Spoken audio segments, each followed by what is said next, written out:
I'm Dr. Ennis, and this is the COVID Minute. So I'm here today to talk about antibody testing. Antibody testing is something that there's a lot of interest in, and what this is testing for is for the body's response to the virus. It is very different from the PCR test. So when we talk about the swab going in someone's nose, that's the PCR test. That diagnoses an acute infection. The antibody test looks for the body's response 7 to 14 days later.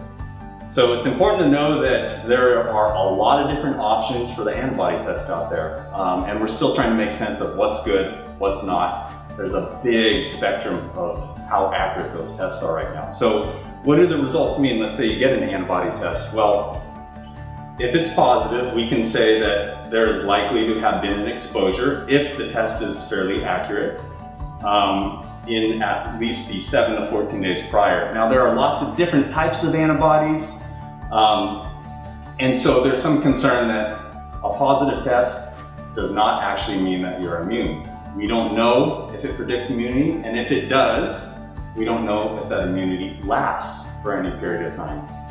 So it's important to know also that for people who are getting this test, and we start to see potential positives across the community, that those numbers are not being included in Humboldt County case counts. We are looking only at the PCR test, which diagnoses acute infection.